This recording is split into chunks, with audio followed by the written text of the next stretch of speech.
위기 돌파 능력이 있습니다. 그러나 한국 사람들은 위기 예방 능력이 매우 약해요.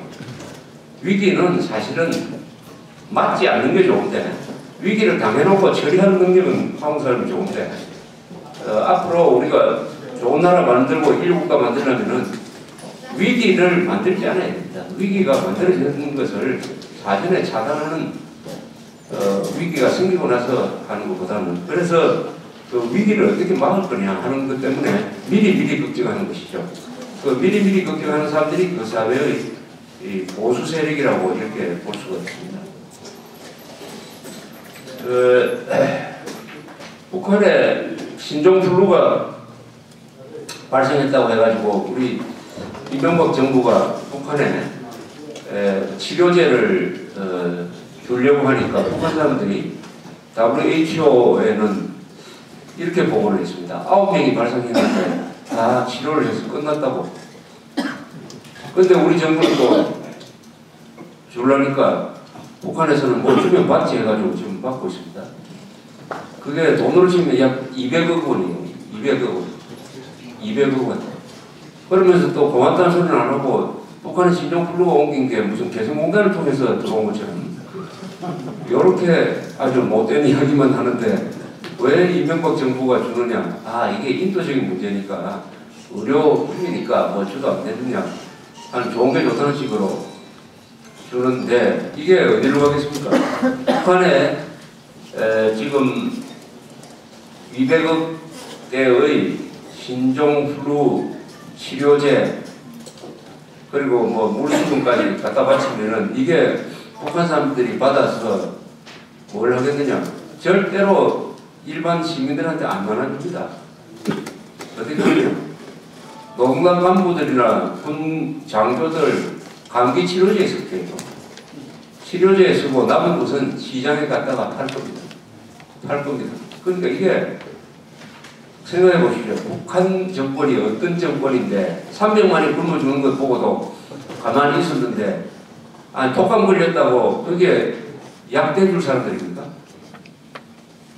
북한의 병원은 어떠냐 하면은 지금 조금 나아졌는지 모르겠습니다만 몇 년 전까지만 해도 이게 마취제가 없었어요. 그래서 맹장 수술 같은 것은 그냥 했습니다. 그냥 병원에 가면 지금도 약이 없습니다. 그래서 처방은 해줍니다. 요런 약을 어디서 사서 치료를 하라고. 그러면 그걸 가지고 외국에 또는 아는 사람한테 중국에 해가지고 온 사방 돌아다니면서 약 구하는 게 일입니다. 그런 북한 체제에 200억 원을 준다. 200억 원어치 2천만 달러인데 준다. 이것을 그냥 아무 생각 없이 주고 있습니다. 그 200억 원 가지고 탈북자를 구하는 데 쓰면은 제가 계산해 봤어요. 얼마를 몇 사람을 구출할 수 있느냐 하면은 10,000명을 데리고 올 수 있습니다. 10,000명. 북한에서 탈북자 한 사람 데리고 오는데 사기 칠 때는 1인당 200만 원이면 돼요.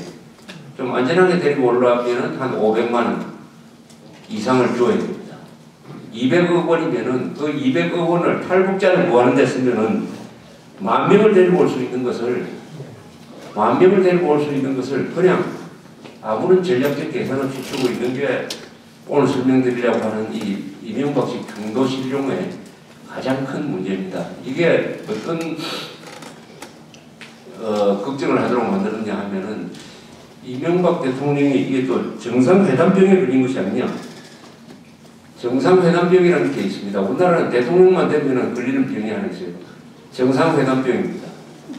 김일성이 있을 때부터 그는 전두환 정부 때부터 정상회담을 추진을 해가지고 우선 인기를 높이고 그걸 국내 정치에 이용해가지고 정권 연장을 한다든지 자기 편을 다운시킨다든지 하는 이런 꿈을 가지고 있었던 대통령도 있고 그 대통령보다도 그 주변의 측근들이 그런 식으로 일을 꾸며가지고 뭔가 자신의 입장을 살리려고 하는 그런 사람들이 있습니다.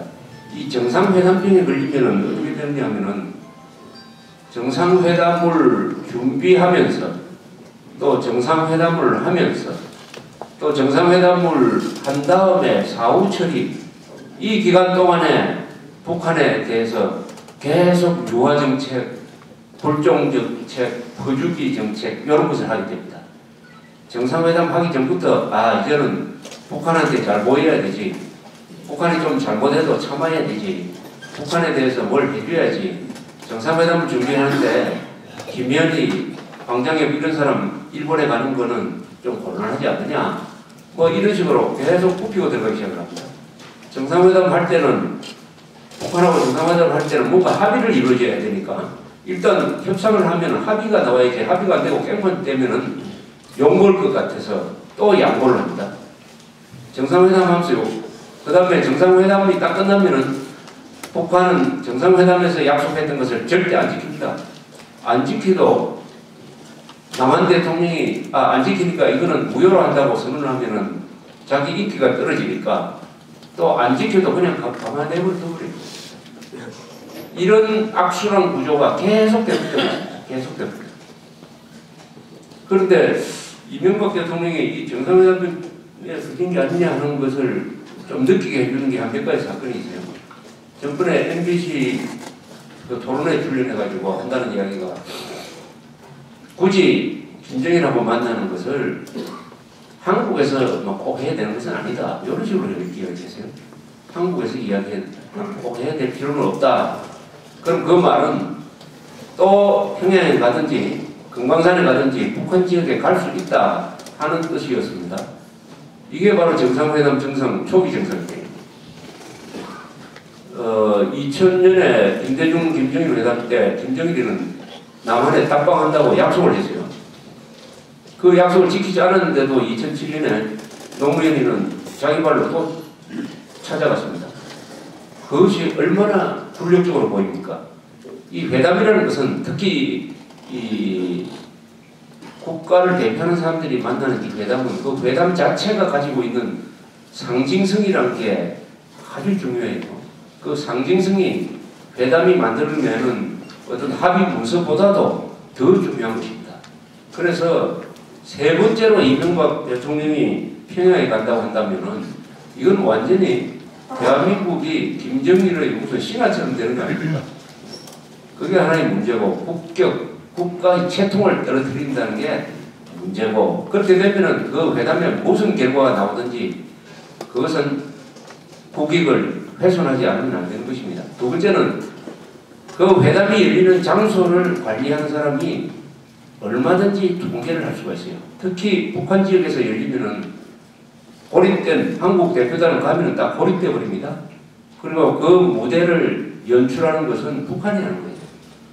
또 손님이 와가지고 주인이 하자는 대로 해야지. 그게 합의 안 하면은 이 회담 자체가 이상하게 된다고 해가지고 계속 양보하게 되는 것입니다. 그래서 절대로 다음 김정일, 이명박 회담이 이루어진다면 이것은 북한 지역에서 이루어지면 절대로 안 됩니다.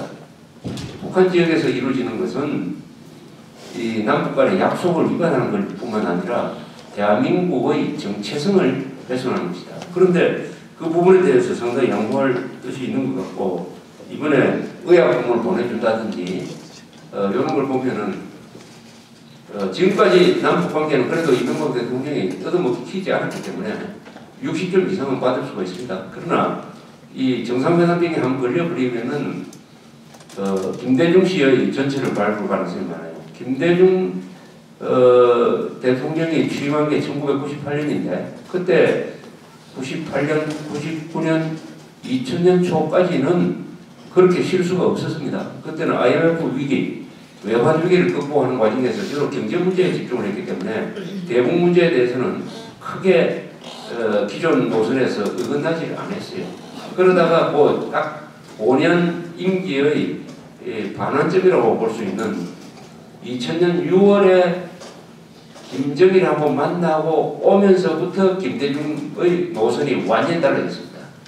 그래서 전반부는 그럭저럭 괜찮은데 후반부가 엉망진창이 되어버렸죠. 그건 뭐냐? 김정일을 만났기 때문입니다. 김정일을 만나기 위해서 5억 달러를 만들어가지고 현대그룹을 앞세우고 또 국정원을 시켜서 김정일이가 해외에 가지고 있는 비자금 계좌로 돈을 보내주는 이때부터 망가져버리기 시작했는데 그걸 본인이 수습하지 못하고 결국 노무현한테 그 상태로 정권을 넘겨주고 노무현이는 그 노선을 더욱 악화시키고 이렇게 하다가 결국 정권 교체를 당하는 쪽으로 갔습니다. 만약 이명박 대통령이 올해는 이제 넘어가고 내년 초에 또는 내년 중에 김정일하고 만난다면 그 시점이 김대중하고 또 비슷해요. 그 후반부 2년 몇 개월은 아마 실패할 가능성이 매우 높습니다. 김정일